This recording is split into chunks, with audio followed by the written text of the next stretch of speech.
सत्य सनातन धर्म पर आस्था रखने वाले सभी भक्तों का एक बार फिर से मारुति भक्त यूट्यूब चैनल पर बहुत बहुत स्वागत है।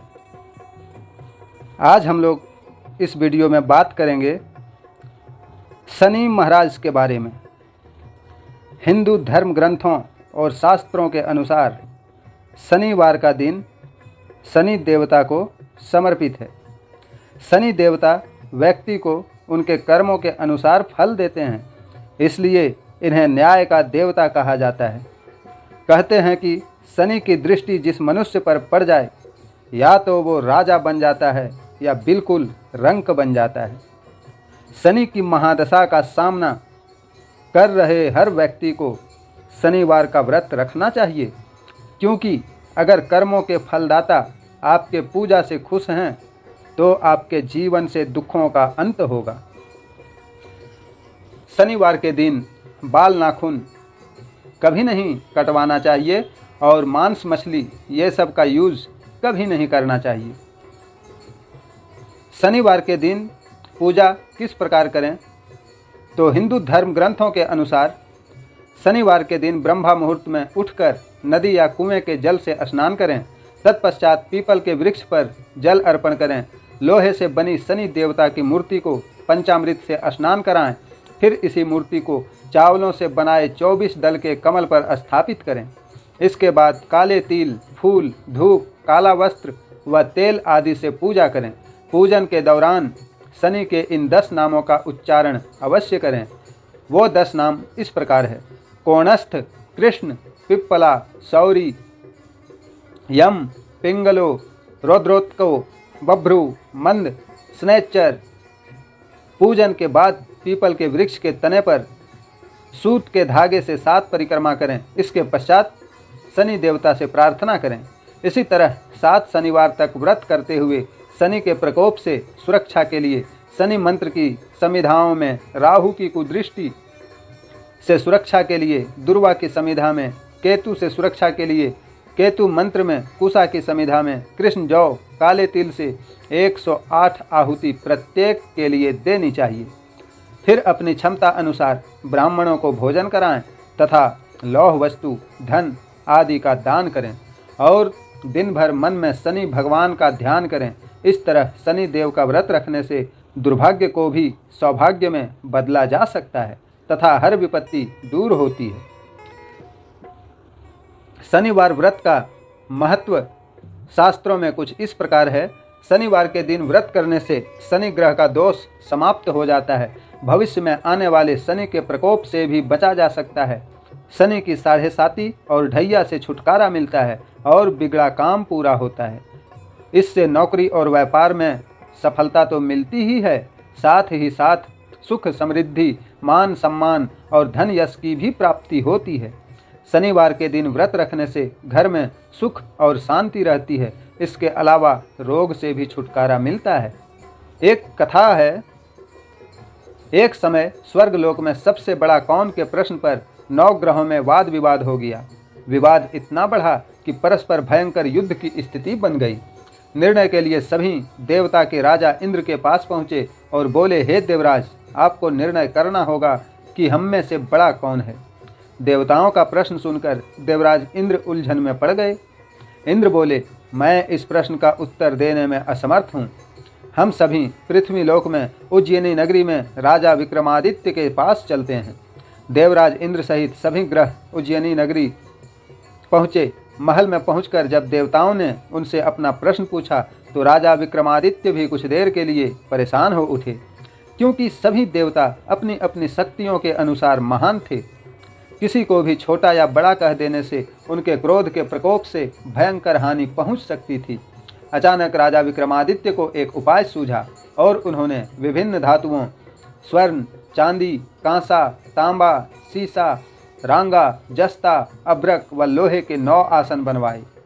धातुओं के गुणों के अनुसार सभी आसनों को एक दूसरे के पीछे रखकर उन्होंने 9 ग्रहों को अपने अपने सिंहासन पर बैठने को कहा। देवताओं को बैठने के बाद राजा विक्रमादित्य ने कहा, आपका निर्णय तो स्वयं हो गया। जो सबसे पहले सिंहासन पर विराजमान है वही सबसे बड़ा है।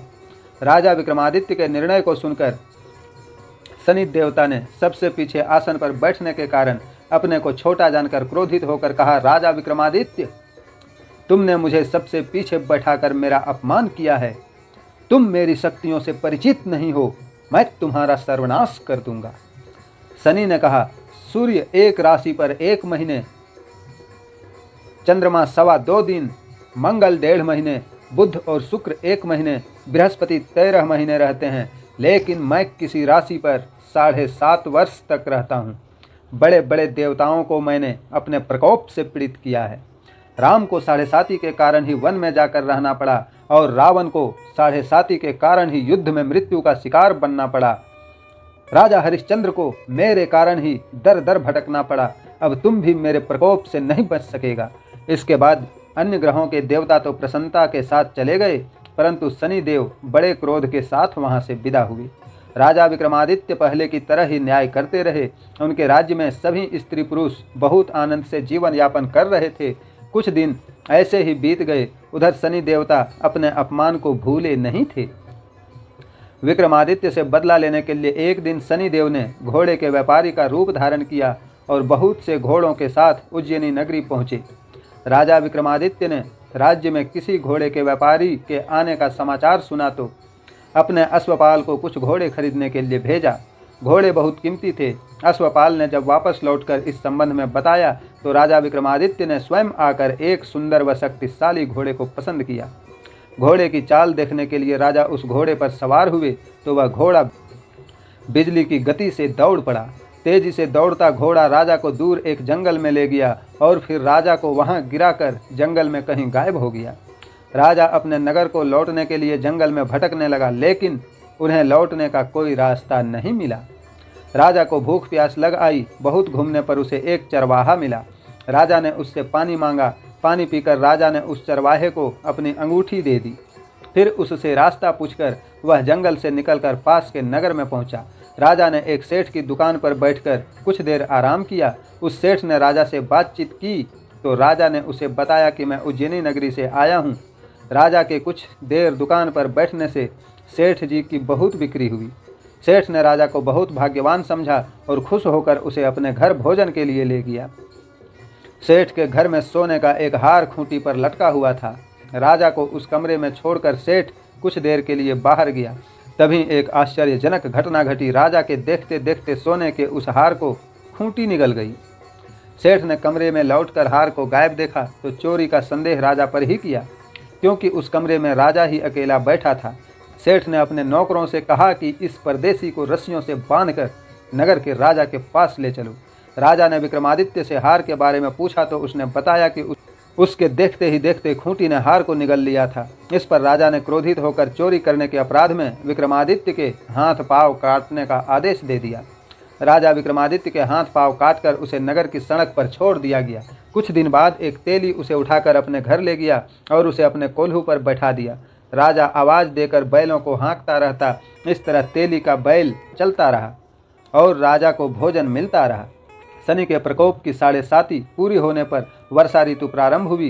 राजा विक्रमादित्य एक रात मेघ मल्हार गा रहा था कि तभी नगर के राजा की लड़की राजकुमारी मोहिनी रथ पर सवार उस तेली के घर के पास से गुजरी। उसने मेघ मल्हार सुना तो उसे बहुत अच्छा लगा और दासी को भेजकर गाने वाले को बुला लाने को कहा। दासी ने लौटकर राजकुमारी को अपंग राजा के बारे में सब कुछ बता दिया।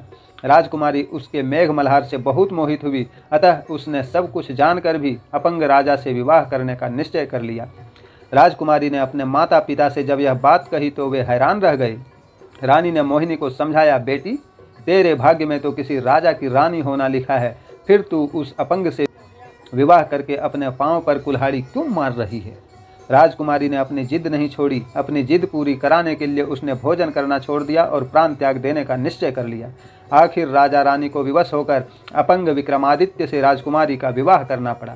विवाह के बाद राजा विक्रमादित्य और राजकुमारी तेली के घर में रहने लगे। उसी रात स्वप्न में शनिदेव ने राजा से कहा, राजा, तुमने मेरा प्रकोप देख लिया, मैं तुम्हें अपने अपमान का दंड दिया।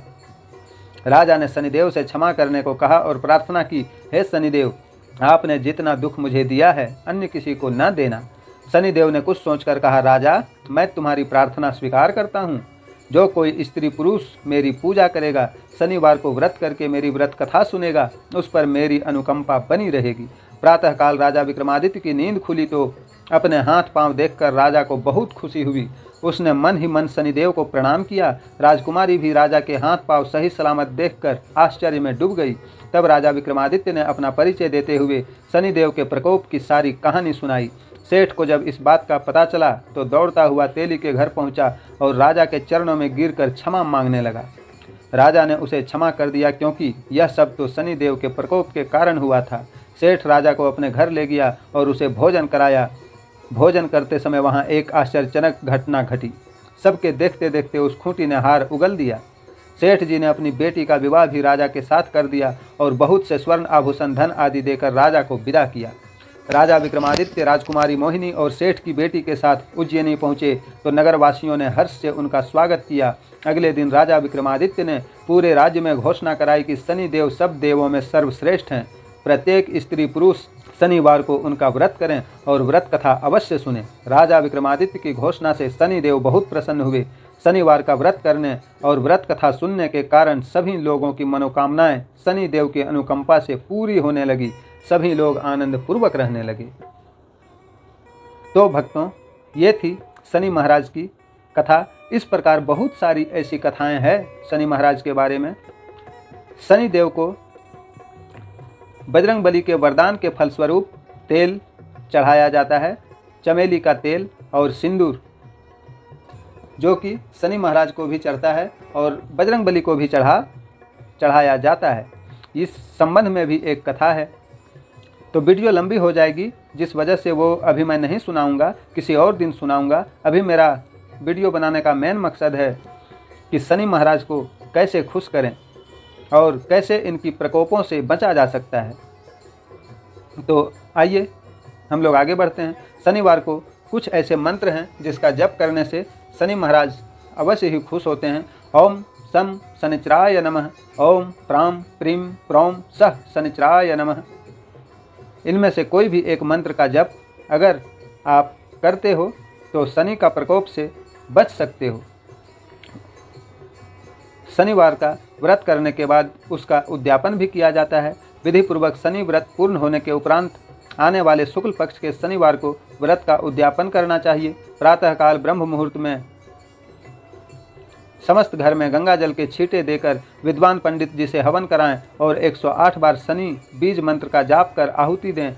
जागृत शनि मंदिर में जाकर 1, 5 या 15 किलो तेल से तेलाभिषेक करें। सोने व चांदी का छत्र शनिदेव को अर्पित करें।